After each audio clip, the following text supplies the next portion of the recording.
నమస్కారం, న్యూస్ వేషన్కు స్వాగతం. ముందుగా వార్తల్లోని ముఖ్యాంశాలు.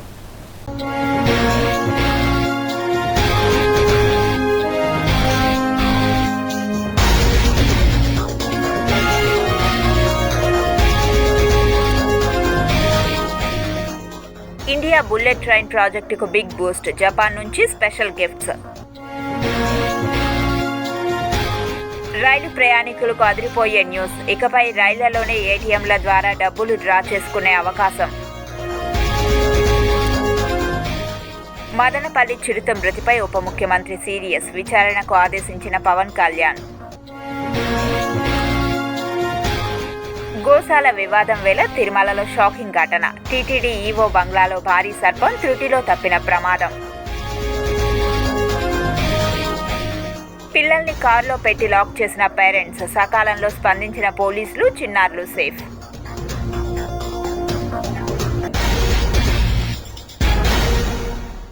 సుప్రభాతం, అర్చన, తోమాల, అష్టదళ పాద పద్మారాధన, ఆర్జిత సేవ, జూలై నెల కోటా టికెట్లను ఏప్రిల్ 19వ తేదీ ఉదయం 10 గంటలకు విడుదల చేయనున్నట్లు టీటీడీ తెలిపింది.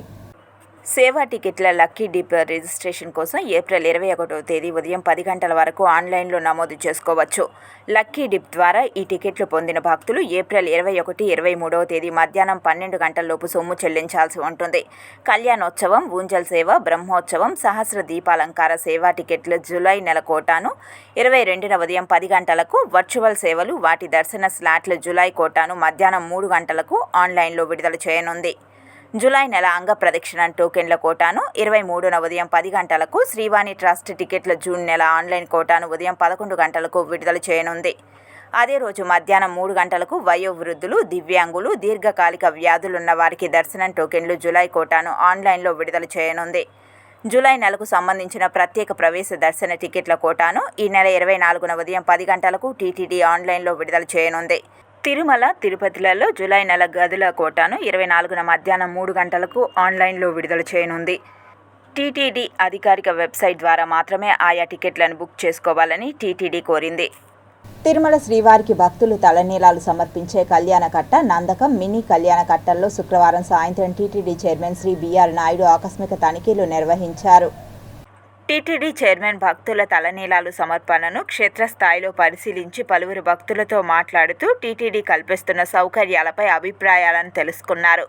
ఈ సందర్భంగా భక్తులు టీటీడీ కల్పిస్తున్న సౌకర్యాలు బాగున్నాయని చైర్మన్ వద్ద సంతృప్తి వ్యక్తం చేశారు.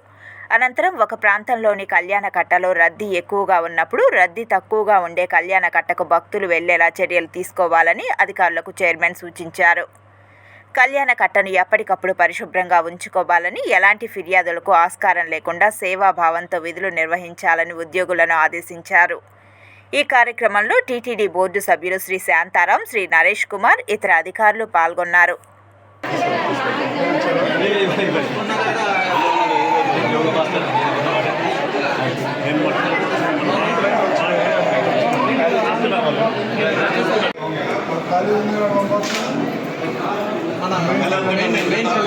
ఖాళీ ఉంది కదా, అక్కడ ఎంత క్రౌడ్ ఉంది కదా, క్రౌడ్ మనం అక్కడ షిఫ్ట్ చేయొచ్చు కదా.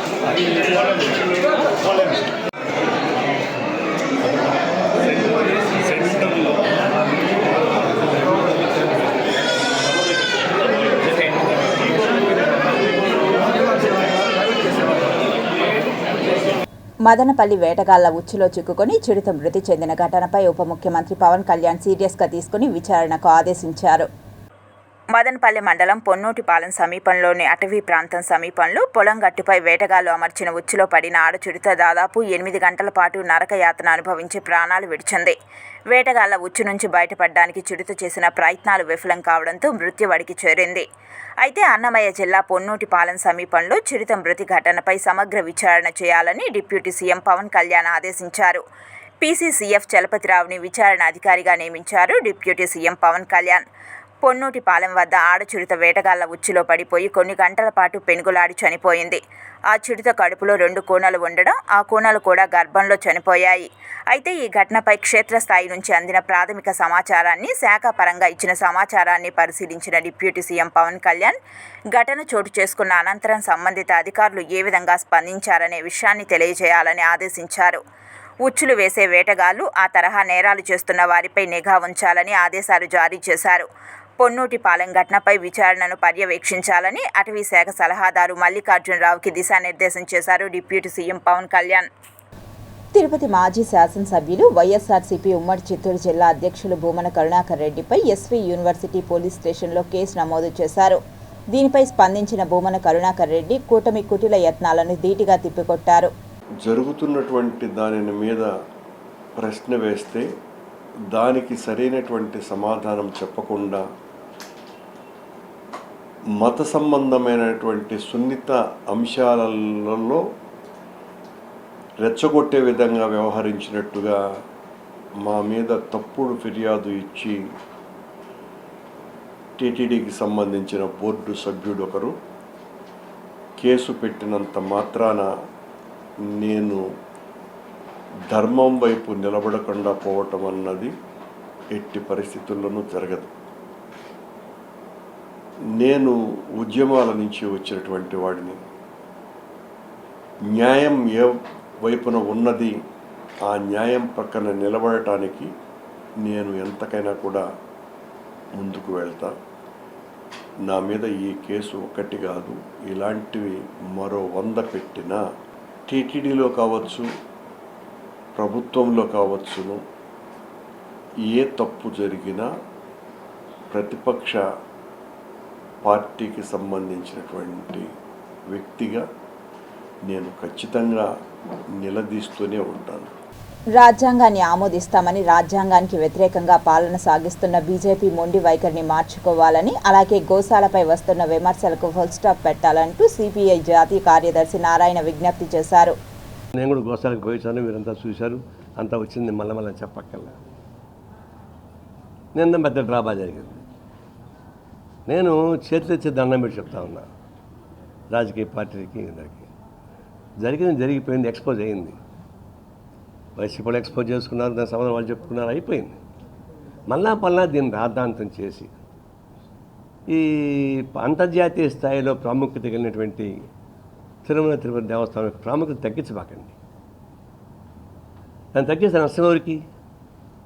దేవునికి నష్టం వస్తుందని తెలుసు. పాపం ఆయన రాయిలాకుండా నాకేం తెలుస్తుంది. పాపం ఆయన పేరు చెప్పుకొని వ్యవస్థ బతుకుతూ ఉంది. పిలిగ్రిమ్స్ లక్షలాది మంది, కోట్లాది మంది ప్రజలు భక్తి శ్రద్ధలతో వస్తున్నారు. వాళ్ళకి నమ్మకం ఉంది, మాకు నమ్మకం లేకపోతే వాళ్ళకి నమ్మకం ఉంది. నమ్మకం ఉండే వాళ్ళు మేము గౌరవిస్తాం తప్ప అసహించుకోం. రిలీజియస్ ఇన్స్టిట్యూషన్స్ కానీ దేవాలయాలు కానీ మీద మాకు భక్తి లేకపోయినా మేము దాన్ని గౌరవిస్తాం. ఇది అదొక వ్యవస్థ, అది మేము విభేదించవచ్చు, కానీ మేము మా గౌరవం మాకుంది. అందుకని దాన్ని ఇప్పుడు అగౌరవపరచం. అలాంటి వ్యవస్థను మీరేమో నమ్ముతున్నారు. దీన్ని ఎవరైతే ఎక్స్పోజ్ చేస్తున్నారో దేవుణ్ణి నమ్ముతున్నారు. దేవునికి పూజ చేశారు, పాదసేవలు చేశారు. ఎవరైతే దేవుణ్ణి నమ్ముకున్నారో మీరంతానేమో దేవుణ్ణి ఆ దేవస్థానాన్ని గబ్బట్టడానికి ప్రయత్నిస్తున్నారు. మేము వ్యవస్థను కాపాడాలని మేము ప్రయత్నిస్తున్నాం. ఈ రోజు నుంచి మళ్ళీ ఆ ప్రస్తావన చేపకండి. ప్రత్యక్షంగా కానీ పరోక్షంగా కానీ సోషల్ మీడియాలో కానీ ఈ తిరుపతి దేవస్థానం గురించి మళ్ళా చెడు ఆలోచించే పద్ధతుల్లో ప్రవర్తించబాకండి. ఆందోళన చేయాల్సిన పని లేదు. ఏదంటే నిర్దిష్టంగా లెటర్ రాయొచ్చు, ఫలానా అంశం పని లెటర్ రాయొచ్చు, తప్పేం లేదు. టీటీడీ చేసేటువంటి అనేక ఏదైనా అవకతవకలు దాన్ని సంప్రదించాలని నా ఉద్దేశం కాదు. దాన్ని గౌరవప్రదంగా దాన్ని పరిష్కారం చేసుకోవాలా. ప్రజానీకానికి అపనమ్మకం జరగకూడదు, యాత్రికులకి మనోభావాలు దెబ్బ తిరగకూడదు అనేది నా ఉద్దేశం. అత్యాధునిక సాంకేతికత సహకారంతో తిరుమల తిరుపతి దేవస్థానం డిజిటలైజేషన్ వైపు అడుగులు వేస్తోంది. వచ్చే బ్రహ్మోత్సవాలకు ఏర్పాట్లను సిద్ధం చేస్తోంది. తిరుమల వ్యవహారాలు రాష్ట్రంలో చర్చనీయాంశంగా మారాయి. ఏదో ఒక వివాదం, ఏదో ఒక సమస్య తెర మీదకు వస్తూనే ఉంది. లడ్డు తయారీలో కల్తీ నెయ్యి నుండి తిరుమలలో అన్యమత ప్రచారం, అన్యమతస్థుల రాక, డ్రోన్ల వ్యవహారం, మద్యం, బిర్యానీ పంపిణీ, ఇలా అనేక అంశాలు తెర మీదకి వస్తూనే ఉన్నాయి. వివాదాలకు కేంద్రంగా మారుతూనే ఉన్నాయి. ఇక తాజాగా గోశాలల్లో ఆవులు మృతి చెందుతున్నాయని రగడ. వైసీపీ నాయకుల అరెస్టుల వరకు చేరింది. ఇలాంటి కీలక సమయంలో అసెంబ్లీ అంచనాల కమిటీ తిరుమలలో పర్యటించింది. అసలు ఏం జరుగుతోందని ఆరా తీసింది. ప్రస్తుతం ఉన్న వ్యవస్థ బాగానే ఉందని సంతృప్తి వ్యక్తం చేసింది. అదేవిధంగా స్వామివారికి అందుతున్న విరాళాలను భద్రంగానే ఉంచుతున్నారని, భక్తులకు కల్పించే సౌకర్యాలను కూడా మెరుగ్గానే తీర్చిదిద్దుతున్నారని పేర్కొంది. అయితే విమర్శలకు, వివాదాలకు చెక్ పెట్టేలా డిజిటల్ రూపంలో తిరుమలను భక్తులకు చేరువ చేయనున్నట్లు తెలిపింది. ఈ మేరకు డిజిటల్ మాధ్యమాలను సృష్టించేందుకు తిరుమల అధికారులు రెడీ కావాలని అంచనా కమిటీ సూచించింది. తద్వారా భక్తుల సెల్ ఫోన్లలో నిరంతరం తిరుమలకు సంబంధించి సమాచారాన్ని నేరుగా అందించడంతో పాటు వివాదాలు, విమర్శలపై విశ్లేషణలు కూడా అందించే ఏర్పాటు చేయాలని, తద్వారా తిరుమలపై అపోహలు పెరగకుండా ఉండటంతో పాటు భక్తులకు కూడా ఇబ్బంది లేకుండా ఉంటుందని పేర్కొంది. అవసరమైతే 2 నుంచి 4 తిరుమల డిజిటల్ పేరుతో ఛానళ్లను ప్రారంభించాలని సూచించింది. ఇది వచ్చే బ్రహ్మోత్సవాల నాటికి ప్రారంభించేలా చర్యలు తీసుకోవాలని ఈవోను ఆదేశించింది. తద్వారా మరింత సమాచారం ఎప్పటికప్పుడు భక్తులకు చేరుతుందని పేర్కొంది. కాగా ఇప్పటికే తిరుమలకు శ్రీ వెంకటేశ్వర భక్తి ఛానల్ ఉంది.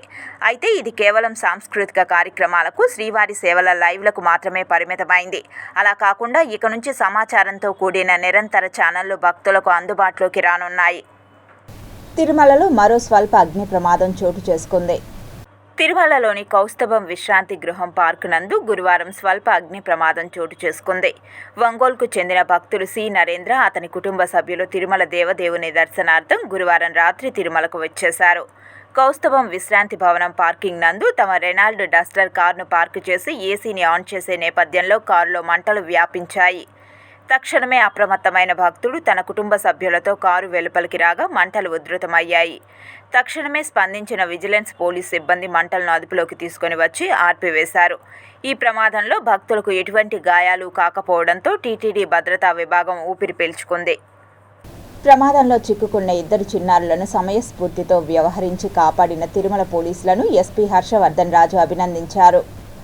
వరాహస్వామి గెస్ట్ హౌస్ 1 పార్కింగ్ ఏరియాలో పార్కు చేసి ఉన్న ఒక ఇన్నోవా కారులో 2 చిన్న పిల్లలు లోపల ఉండి ఊపిరాడక ఏడుస్తున్నారని, సదరు ఇన్నోవా కారు డోర్లు లాక్ చేయబడి ఉన్నాయని టాక్సీ డ్రైవర్స్ ద్వారా తిరుమల ట్రాఫిక్ పోలీసులకు సమాచారం తెలిసింది.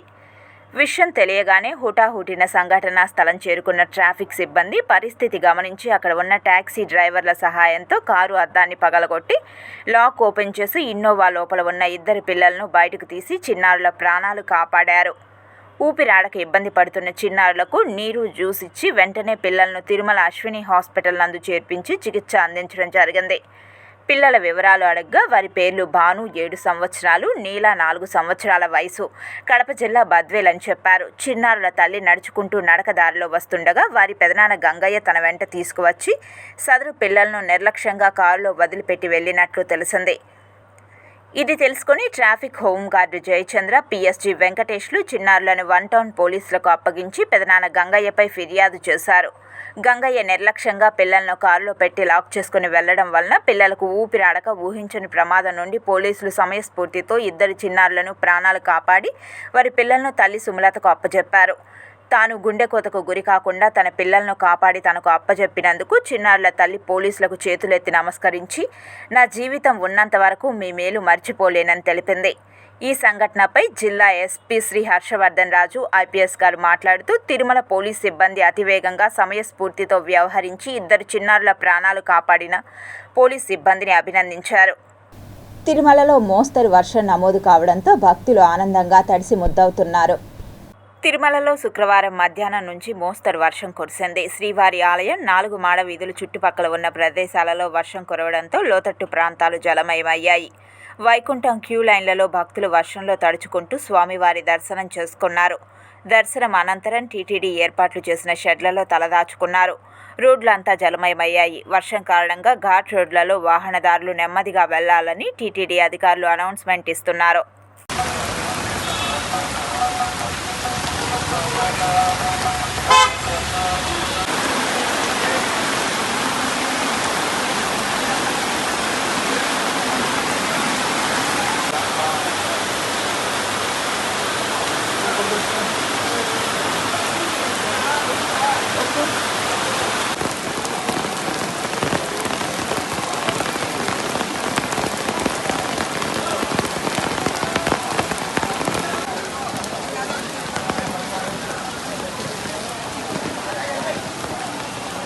తిరుపతి నగరంలో ట్రాఫిక్ సిగ్నల్స్ సక్రమంగా పనిచేయకపోవడంతో వాహన చోదకులు అపరాధ చలాన్ల బారిన పడుతున్నారు.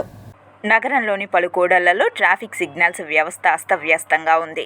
మెట్రో నగరాలకు ధీటుగా తిరుపతి అభివృద్ధి చెందుతుండడం, అందుకు ధీటుగా ట్రాఫిక్ సిగ్నల్స్ను ఆధునీకరణ చేయాల్సిన ఆవశ్యకత నగరపాలక సంస్థకు, ట్రాఫిక్ పోలీస్ వ్యవస్థకు ఎంతైనా ఉంది. ఈ మహానగరంలో టూ వీలర్స్ కానీ లేకపోతే ఫోర్ వీలర్స్ వెహికల్స్ ఏదైతే ఉన్నాయో తిరుపతి నగరంలో ప్రధానంగా ఉన్నటువంటి సిగ్నల్స్ పాయింట్లో ఈరోజు 4 సిగ్నల్స్ ఉంటే ఒకవైపు పనిచేస్తుంది, మరోవైపు పనిచేయడం లేదు. దీనివల్ల టూ వీలర్స్ సిగ్నల్స్ పనిచేయలేదని చెప్పి వెళ్తూ ఉన్నప్పుడు కానీ లేదా ఫోర్ వీలర్ వెళ్ళేటప్పుడు కానీ అక్కడ ఉన్నటువంటి సీసీ కెమెరాలు ఆటోమేటిక్గా 3,000 రూపాయలు 5,000 రూపాయలు ఫైన్లు వేసి ఆన్లైన్లో చలానాలు పంపిస్తూ ఉన్నారు. దీనివల్ల వాహనదారులు చాలా ఇబ్బంది పడుతున్నారు. ఎందుకంటే ఇక్కడ సిగ్నల్స్ పనిచేయకపోవడం అనేది ఇక్కడ అధికారుల లోపం. అది ఆ లోపాన్ని ప్రజల మీద అనేక భారాల మీద రుద్దడం అనేది చాలా బాధాకరం. అంతేకాకుండా ఇప్పుడు తిరుపతి మహానగరంలో 1 వే అని చెప్పి రాంగ్ రూట్ అని చెప్పి కూడా చాలా చోట్ల వెహికల్స్ పోలీసు వారు ఆపేయడము, 3,000 రూపాయలు 5,000 రూపాయలు ఫైన్లు వేయడము, లేకపోతే సీసీ కెమెరాలు ఇప్పుడు టౌన్లో చాలా దగ్గర సీసీ కెమెరాలు ఆటోమేటిక్గా నెంబర్ ప్లేట్తో ఫైన్లు పంపించేస్తున్నారు. ఎందుకంటే ఈరోజు 1 వేను లేకపోతే రాంగ్ రూట్ అనేది బోర్డులు పెట్టాలి ఎక్కడైనా, కానీ ఎక్కడ బోర్డులు పెట్టకుండా కేవలము డబ్బులు వసూలు చేయడమే ప్రధాన ధ్యేయంగా పెట్టుకొని ఈరోజు సామాన్య ప్రజలు సైతం ఈరోజు 3,000 రూపాయలు 5,000 రూపాయలు ఫైన్ కట్టించుకునే పరిస్థితి ఈరోజు తిరుపతి నగరంలో కనిపిస్తోంది. కాబట్టి మేము స్థానికంగా ఎక్కడైతే సిగ్నల్స్ పనిచేయకుండా ఉన్నాయో ఆ సిగ్నల్స్ సక్రమంగా పనిచేయాలా.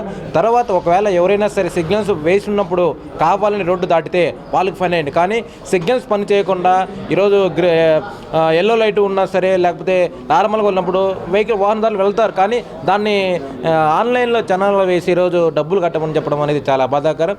డబ్బు కోసం బ్యాంకులకు పోయే అవసరం లేకుండా క్షణాల్లో ఏటీఎంలో డ్రా చేసుకునే ప్రక్రియకు అలవాటు పడ్డారు. కానీ కొన్ని ఏటీఎం సెంటర్లలో నో క్యాష్ బోర్డులు దర్శనమిస్తున్నాయి. ప్రభుత్వ బ్యాంక్ ఏటీఎంలు అలంకారానికే పరిమితమయ్యాయి.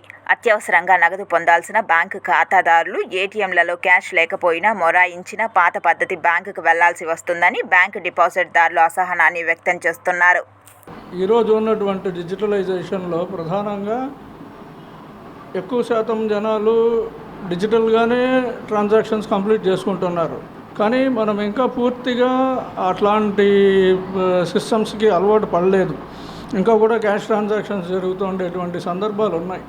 అట్లాంటప్పుడు బ్యాంక్స్ తగిన విధంగా క్యాష్ అవైలబిలిటీని ప్రజలకు సౌకర్యవంతంగా తీసుకురావడం అనేది బ్యాంక్ యొక్క ప్రధానమైన లక్షణం. ఈ క్రమంలో కొన్ని ముఖ్యమైన బ్యాంకులు వాటి ఏటీఎం నిర్వహణలను సక్రమంగా నిర్వహించడం లేదు అనేది ప్రజల్లో ఒక అభిప్రాయం. ఎందుకంటే ఏటీఎం అనే సిస్టము ఆటోమేటెడ్ టెల్లర్ మెషిన్ అంటారు. ఇది 24 అవర్స్ వర్క్ చేయాలి. ఫస్ట్ ఇంట్రడ్యూస్ చేసినప్పుడు దాన్ని ప్రాపర్ ప్లేస్మెంట్ ఉండి దానికి ఒక సెక్యూరిటీ ఉండి సెక్యూర్డ్ మెజర్స్తో ఈ ఫెసిలిటీని ప్రజల్లోకి తీసుకొచ్చారు. Okay, days goes by, technical changes అన్నీ వచ్చాయి. మిషన్స్ యొక్క అవైలబిలిటీ ప్రజల్లోకి అవగాహన పెరగడం వల్ల కొంతవరకు ఆ సర్వీసెస్ని కొంచెం డైల్యూట్ అవుతూ వచ్చింది. ఇప్పుడు కేవలం కియోస్క్ మాత్రమే ఉంది. ఆ కియోస్క్ ఫంక్షన్లో ఉండడం అనేది పరిపాటిగా జరగాలి. అయితే ఎక్కువ శాతం మెషిన్స్ వర్క్ చేయట్లేదు. వర్క్ చేయకపోవడము అనేది బ్యాక్గ్రౌండ్లో వాళ్ళకు టెక్నికల్గా వాళ్ళకు తెలుస్తుంది.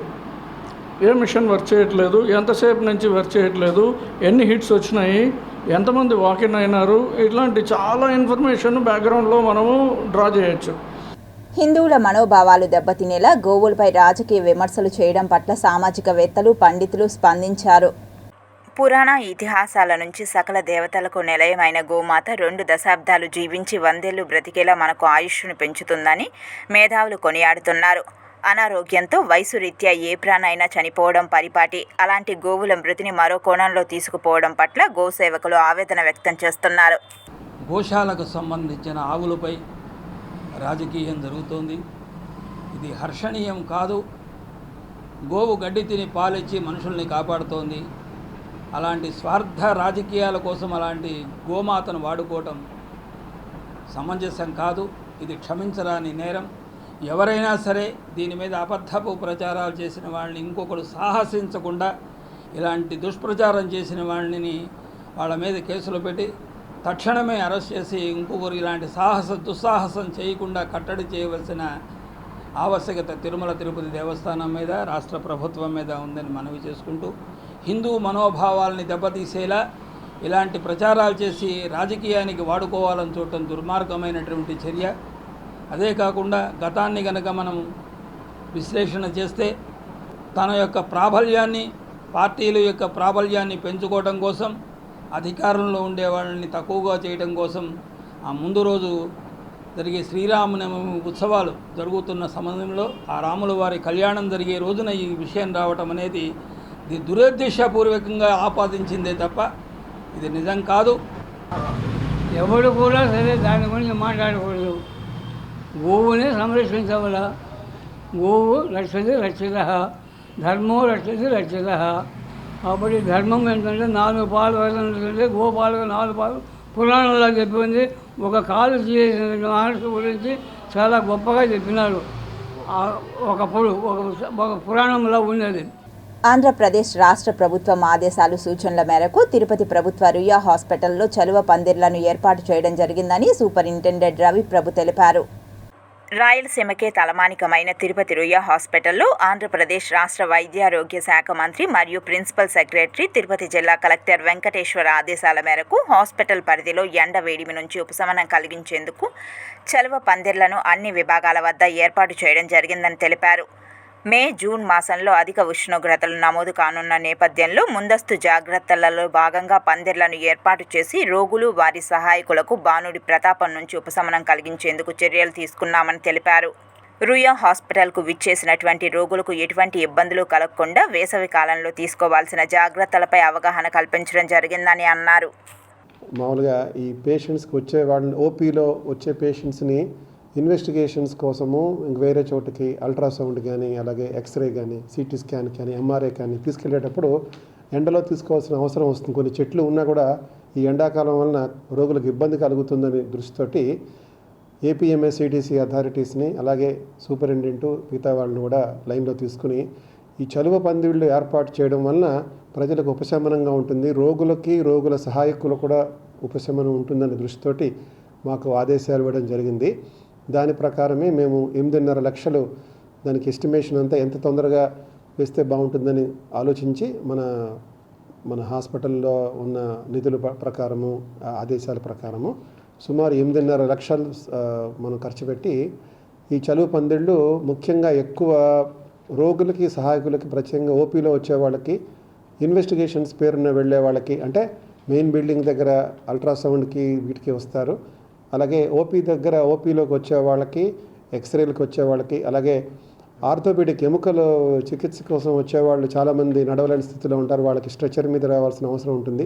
ఈ రోడ్డు మీద వెళ్ళేటప్పుడు ఈ ఎండ వేడికి ఉంటుంది కాబట్టి, డీహైడ్రేషన్ వస్తుంది కాబట్టి ఈ ప్రాంతాల్లో మనం అన్ని చలువ పందిళ్ళు ఏర్పాటు చేస్తున్నాము. ప్రజలకు ఎటువంటి అంతరాయం లేకుండా నాణ్యమైన విద్యుత్ అందించేందుకు ప్రభుత్వం అన్ని చర్యలు తీసుకుంటుందని శ్రీకాళహస్తి ఎమ్మెల్యే బొజ్జల సుధీర్ రెడ్డి అన్నారు. తిరుపతి జిల్లా రేణిగుంట మండలం యలమండ్యం వద్ద నూతనంగా నిర్మించిన రేణిగుంట సబ్ డివిజన్ నూతన భవనాన్ని స్థానిక ఎమ్మెల్యే బొజ్జల వెంకట సుధీర్ రెడ్డి శుక్రవారం ప్రారంభించారు. ముందుగా ఎమ్మెల్యేకు స్వాగతం పలికారు. అనంతరం నూతన భవనాన్ని ప్రారంభించి విద్యుత్ అధికారులతో, ప్రజాప్రతినిధులతో రేణిగుంటలో విద్యుత్ వినియోగం గురించి అడిగి తెలుసుకున్నారు.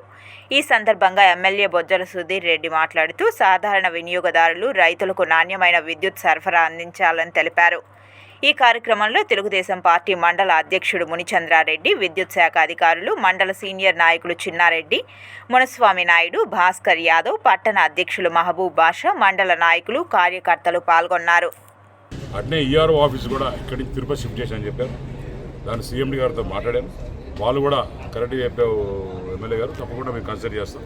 అది త్వరలో, వీలైనంత త్వరలో ఈఆర్ఓ ఆఫీస్ కూడా, ఎందుకు ఈఆర్ఓ అంటే బేసికలీ ఈ బిల్స్ ఎవరికి కట్టేదానికి కూడా ఈ చుట్టుపక్కల రెవెన్యూ ఆఫీస్ కూడా పెడతా అని చెప్తున్నారు. సో అవంతా కూడా తెచ్చి మళ్ళీ ఇక్కడే రేణిగుంటలో పెట్టేటట్టు ఏర్పాటు చేస్తాం. అట్లనే కొంతమంది నాకు రైతులు కూడా ఫోన్ చేసి కేబుల్, ఇంకా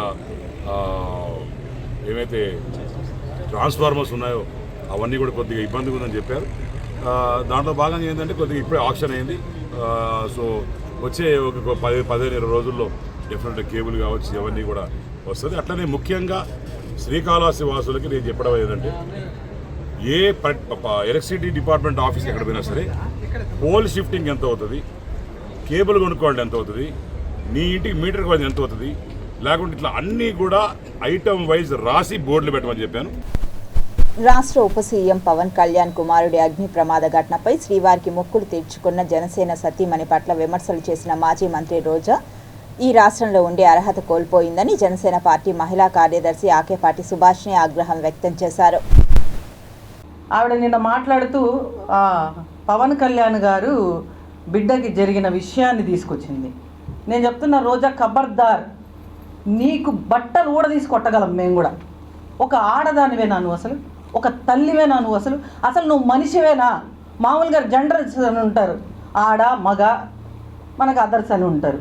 ఈ అదర్స్లో 4వ రకం ఒకదాన్ని పెట్టాలి. దీన్ని, ఈ రోజాని 4వ రోజా రకం అని పెట్టాలి. ఎందుకంటే ఈవిడలాగా మాట్లాడే వాళ్ళందరినీ ఆ కోవలో పెట్టాలి. చేతగాని మాటలు తప్ప ఒక్కటన్నా పనికొచ్చేది ఏమైనా చేస్తున్నారా మీరు?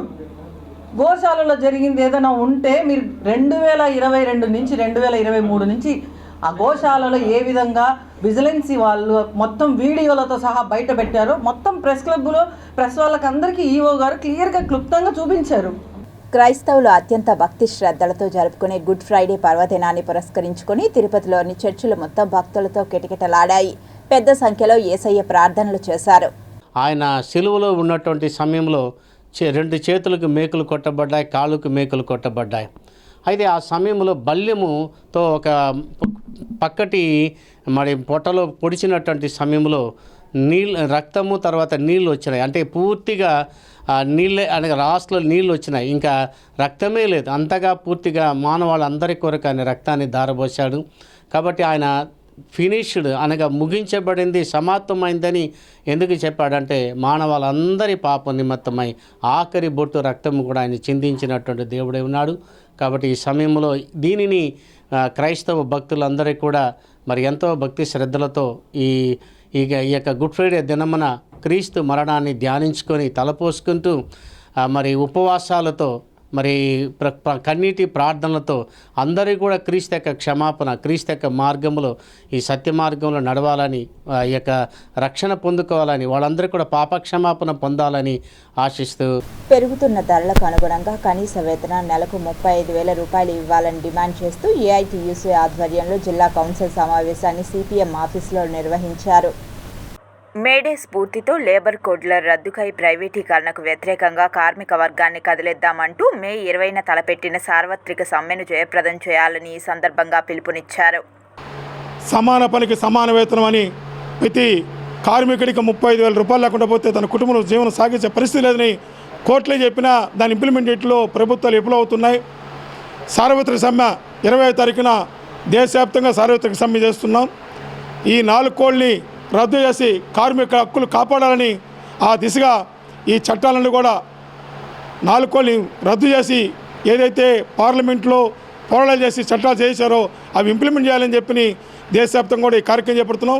అందులో భాగంగానే ఇవాళ ఏఐటీసీగా రాష్ట్ర జిల్లా కౌన్సిల్ సమావేశాలు వేసుకొని రాబోయే పోరాట కమిటీని తీర్మానం చేయడానికి ఈ సమావేశం జరుపుకుంటున్నాం. బెంగళూరులో సమావేశమై పెరుగుతున్న ధరలకు అనుగుణంగా కనీస వేతనం గతంలో 26,000 నుండి ఈరోజు పెరిగిన ధరలకు అనుగుణంగా 35,000 రూపాయలు కనీస వేతనాన్ని నిర్ణయించాలి అని చెప్పిననే 20వ తారీఖున సార్వత్రిక సమ్మె, అదేవిధంగా మే 5వ తారీఖు ఏఐటీయూసీ జాతీయ సమితి పిలుపునిచ్చింది. కనీస వేతనం 35,000 రూపాయలు ఉండాలి, సమాన పనికి సమాన వేతనం ఉండాలి అని చెప్పి దానికోసం మే 5వ తారీఖున జరిగేటువంటి ఆందోళన నిరసన కార్యక్రమాల్లో యావత్తు కార్మిక వర్గం పాల్గొని జయప్రదం చేయాలి అని చెప్పి ఏఐటీయూసీ జిల్లా కౌన్సిల్ సమావేశం తీర్మానించడం జరిగింది. నందమూరి అభిమానులు అర్జున్ సనాఫ్ వైజయంతి సినిమాను ఘన విజయం చేసినందుకు నటుడు అత్తూరి రాజారెడ్డి కృతజ్ఞతలు తెలిపారు. తిరుపతి పీజీఆర్ సినిమా థియేటర్కు అర్జున్ సనాఫ్ వైజయంతి సినిమాలో నటించిన నటుడు రాజారెడ్డి విచ్చేశారు. ఆయనకు నందమూరి అభిమానులు టపాసులు కాల్చి శాలువతో సత్కరించి గజమాలతో సన్మానం చేశారు. నటుడు రాజారెడ్డిని చూసేందుకు అభిమానులు పెద్ద సంఖ్యలో సినిమా హాల్కు చేరుకున్నారు. ఆయనతో ఫోటో దిగేందుకు ఎగబడ్డారు. ఈ సందర్భంగా రాజారెడ్డి సిటీ కేబుల్తో మాట్లాడుతూ Nandamuri Kalyan Ram, lady super star Vijayashanti నటించిన అర్జున్ సనాఫ్ వైజయంతి సినిమాను ఆదరించిన అభిమానులందరికీ ప్రత్యేక కృతజ్ఞతలు తెలిపారు. తనపై నమ్మకం ఉంచి చిత్రంలో నటుడిగా అవకాశం కల్పించిన వారందరికీ ప్రత్యేక ధన్యవాదాలు తెలిపారు. పిల్లలు, పెద్దలు మరియు కుటుంబ సమేతంగా చూడవలసిన సినిమా అర్జున్ సనాఫ్ వైజయంతి అని తెలిపారు. అర్జున్ సన్నాఫ్ వైజయంతి, సో ఈ మూవీ చాలా పెద్ద హిట్ రావాలని. ఇది ఫ్యామిలీ ఓరియంటెడ్ మూవీ. సో ఈ మూవీని ప్రతి ఒక్కరు చూసి మన సినిమాని బ్లాక్ బాస్టర్ చేయాలని కోరుకుంటున్నాను. ఇది నాకు తెలుగులో 3వ చిత్రం. సో నేను బిఫోర్ రామబాణం రోలో చేశాను. సో ఇప్పుడు అర్జున్ సన్ ఆఫ్ వైజయంతిలో చేశాను. సో ఇది మంచి హిట్ను అందియాలని వెంకటేశ్వర స్వామిని కోరుకుంటున్నాను. 2024-25 విద్యా సంవత్సరం గాను ఇటీవల విడుదలైన ఇంటర్మీడియట్ పరీక్షా ఫలితాలలో మాస్టర్ మైండ్స్ విజయ దుందుబి మోగించిందని academic principal Ramarao, admin principal Prasad Rao హర్షం వ్యక్తం చేశారు. తిరుపతి అన్నమయ్య సర్కిల్లోని మాస్టర్ మైండ్స్ కళాశాలలో ఏర్పాటు చేసిన విలేకరుల సమావేశంలో వారు మాట్లాడుతూ, మాస్టర్ మైండ్స్ కళాశాలలో విద్యను అభ్యసిస్తున్న విద్యార్థులు జిల్లా, రాష్ట్ర స్థాయిలో ఘన విజయం సాధించడం తమ కళాశాలకు సంతోషంగా ఉందన్నారు. రానున్న రోజుల్లో సైతం పిల్లల్లో నైపుణ్యతను పెంపొందించే దిశగా అత్యుత్తమ మార్కులను సాధిస్తామని తెలిపారు. అంతకుముందు ప్రథమ, ద్వితీయ, తృతీయ స్థాయిలలో ఉత్తీర్ణత సాధించిన విద్యార్థులకు శాలువతో సత్కరించి పుష్పగుచ్చం అందజేశారు. ఈ సక్సెస్కు ప్రధాన కారణం మా అకాడమిక్ ప్రోగ్రామ్ ప్లస్ మా అకాడమిక్ డైరెక్టర్ గారైన రాధా మేడం గారు ప్లస్ అడ్మిన్ డైరెక్టర్ గారైన కృష్ణ సారు. వీళ్ళు ఇచ్చిన గైడెన్స్ ఎంతో యూస్ఫుల్గా ఉన్నాయి మాకు. సేమ్ వాళ్ళు ఇచ్చిన గైడెన్స్ మేము ఫాలో కావటం వల్ల, అలాగనే గుంటూరు నుంచి వచ్చే ప్రతి యూస్ఫుల్ ప్రోగ్రామ్స్ మేము ఇక్కడ పిల్లలకి చెప్పటం వల్ల, అవన్నీ కరెక్ట్గా ఫాలో చేయటం వల్ల ఈ రిజల్ట్స్ అయితే మాకు రావడానికి దోహదపడ్డాయి. ప్రయాణికులకు ప్రయోజనకరంగా కదులుతున్న రైల్లో ఏటీఎంలను ఏర్పాటు చేయనున్నది రైల్వే శాఖ. ప్రయాణంలో ఉన్న ప్రజలకు నగదు అవసరమైనప్పుడు టెన్షన్ పడాల్సిన అవసరం ఉండదు. మీ దగ్గర ఏటీఎం కార్డు ఉండి మీ ఖాతాలో డబ్బు ఉంటే చాలు. కదులుతున్న రైల్లో కూడా నగదు విత్డ్రా చేసుకోవచ్చు. అవును, ఇదంతా నిజమే. రైలు లోపల ఏర్పాటు చేసిన ఏటీఎం వీడియో ఒకటి ప్రస్తుతం ఇంటర్నెట్లో వైరల్ అవుతోంది. మంత్రి అశ్విని వైష్ణవ్ తన ఎక్స్ టైమ్ లైన్లో రైల్లో ఏటీఎం వీడియోను షేర్ చేశారు. ఇది చూసిన నెటిజన్లు భిన్నమైన అభిప్రాయాలను తెలియజేస్తున్నారు. భారతీయ రైల్వేలు తొలిసారిగా మహారాష్ట్రలోని మన్మాడ్ CSMT పంచవతి ఎక్స్ప్రెస్లో ట్రయల్ ప్రాతిపదికన ఏటీఎంను ఏర్పాటు చేశాయి. 2025 ఏప్రిల్ 10న 12110 మన్మాడ్ CSMT పంచవతి ఎక్స్ప్రెస్లో మినీ ఏటీఎం ట్రయల్ రన్ నిర్వహించారు. ట్రైన్లో మినీ ప్యాంట్రీ స్థలాన్ని ఏటీఎం ఇన్స్టాలేషన్ ప్రాంతంగా మార్చింది మెకానికల్ బృందం. కేటాయించిన స్థలంలో 2 అగ్నిమాపక యంత్రాలను కూడా అందుబాటులో ఉంచినట్లుగా రైల్వే శాఖ వెల్లడించింది. దేశంలో మొట్టమొదటి ఏటీఎంను ఏప్రిల్ 15 మంగళవారం పంచవటి ఎక్స్ప్రెస్లోని ఏసీ కోచ్లో టెస్ట్ ట్రయల్ నిర్వహించగా ఇది విజయవంతమైందని రైల్వే అధికారులు స్పష్టం చేశారు. ప్రస్తుతానికి రైలు మన్మాడ్, నాసిక్, ముంబై మధ్య ప్రతిరోజు నడుస్తుంది. ఇగత్పురి, కసారా మధ్య ఉన్న నో నెట్వర్క్ సెక్షన్ గుండా రైలు ప్రయాణిస్తున్నప్పుడు యంత్రం సిగ్నల్ కోల్పోయి కొన్ని సందర్భాలు మినహా టెస్టు సంపూర్ణంగా జరిగిందని భారత రైల్వే అధికారులు తెలిపారు. ఇండియా బుల్లెట్ ప్రాజెక్టుకు బిగ్ బూస్ట్ ఇచ్చేలా జపాన్ ఓ 2 రైళ్లను గిఫ్ట్ ఇస్తోంది. అవి కూడా సాధారణ రైళ్లు కావు. గంటకు ఏకంగా 320 కిలోమీటర్ల వేగంతో దూసుకెళ్లే Shinkansen E5, E3 series bullet రైళ్లను ఇవ్వనుంది. ప్రస్తుతం నిర్మాణంలో ఉన్న ముంబై అహ్మదాబాద్ హైస్పీడ్ రైల్ కారిడార్ను పరీక్షించేందుకు ఈ రైళ్లను ఇవ్వనుంది. ఈ రైళ్లు 2026లో అందుబాటులోకి వస్తాయి. కారిడార్ నిర్మాణం పూర్తవ్వగానే ఈ రైళ్లను పరుగులు తీయించి ట్రాక్ను తనిఖీ చేస్తారు. ముఖ్యంగా ఇండియా ఎదుర్కొంటున్న పర్యావరణ సవాళ్లకు సంబంధించి తీవ్రమైన ఉష్ణోగ్రతలు, ధూళి వంటి వాటిని పరిశీలించడానికి ఈ రైళ్లు సహాయపడతాయి. జపాన్ అభివృద్ధి చేస్తున్న బుల్లెట్ రైలు E10 సిరీస్ను ముంబై అహ్మదాబాద్ హైస్పీడ్ మార్గం కోసం పరిశీలిస్తున్నారు. ఈ కొత్త మోడల్ను ఇండియాలో నడిపే ముందు E5, E3 రైళ్లను నడిపి పరిశీలిస్తారు. అలాగే E10 మోడల్ డిజైన్ను మెరుగుపరచడంలో జపాన్కు ఈ పరిశీలన కూడా ఉపయోగపడుతుంది. E5 సిరీస్ అనేది తూర్పు జపాన్ రైల్వే అభివృద్ధి చేసిన ఆధునిక హైస్పీడ్ రైలు. ఇది 2011 నుంచి సేవలు అందిస్తోంది. గంటకు 320 కిలోమీటర్ల వేగంతో ప్రయాణించగల సామర్థ్యం కలిగిన దీనిని మొదట భారతదేశం మొదటి బుల్లెట్ రైల్ ప్రాజెక్టు కోసం ఎంపిక చేశారు. కొంచెం పాతదైన E3 సిరీస్ ప్రధానంగా మినీ షింకన్సెన్ సేవలకు ఉపయోగించబడుతోంది. అధునాతన భద్రతా వ్యవస్థలు, సున్నితమైన ప్రయాణాన్ని అందిస్తోంది. ఆల్ఫా ఎక్స్ అని పిలువబడే E10 గంటకు 400 కిలోమీటర్ల వేగాన్ని అందుకోగలదు. జపనీస్ రైల్వే ఆవిష్కరణ అత్యాధునికతను సూచిస్తోంది. అంతా అనుకున్నట్లు జరిగితే ఈ అధునాతన రైలు 2030 నాటికి ఇండియాలో పరుగులు తీసే ఆస్కారం ఉంది. ముంబై అహ్మదాబాద్ కారిడార్లో E10 రైలును ప్రవేశపెడితే భారతీయ రైల్వే వ్యవస్థలో ఇదో చరిత్రగా మిగిలిపోతోంది. కారిడార్ తనిఖీ కోసం E5, E3 రైళ్లను ఉపయోగించడం ద్వారా E10 పూర్తి అమలుకు ముందు భారతదేశం ఈ సాంకేతికతతో విలువైన ప్రత్యక్ష అనుభవాన్ని పొందుతోంది. కాగా ఈ బుల్లెట్ రైల్ ప్రాజెక్టు కోసం ఇండియా జపాన్ నుంచి అప్పు తీసుకుంటున్న విషయం తెలిసిందే. జపాన్ ఇంటర్నేషనల్ కోఆపరేషన్ ఏజెన్సీ నుంచి తక్కువ వడ్డీకి రుణం పొందుతోంది. ఈ రుణం మొత్తం ఖర్చులలో దాదాపు 80% కవర్ చేస్తోంది. చాలా తక్కువ వడ్డీ రేటుతో 50 సంవత్సరాలలో తిరిగి చెల్లింపు చేయాల్సి ఉంటుంది. జపాన్ అంతర్జాతీయంగా షింకన్సెన్ టెక్నాలజీని పంచుకోవడం ఇదే మొదటిసారి కాదు. జపాన్ గతంలో తైవాన్ హైస్పీడ్ రైల్ నెట్వర్క్ కోసం మొదటి తరం షింకన్సెన్ రైలును అందించింది. వార్తలు ముగించే ముందు ముఖ్యాంశాలు మరోసారి.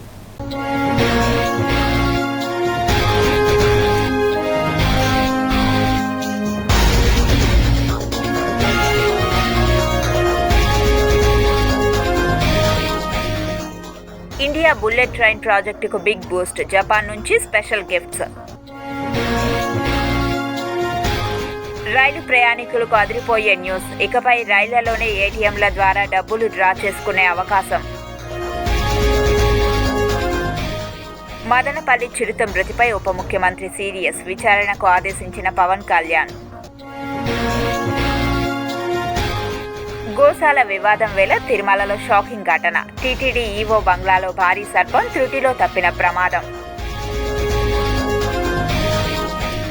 పిల్లల్ని కారులో పెట్టి లాక్ చేసిన పేరెంట్స్, సకాలంలో స్పందించిన పోలీసులు, చిన్నారులు సేఫ్.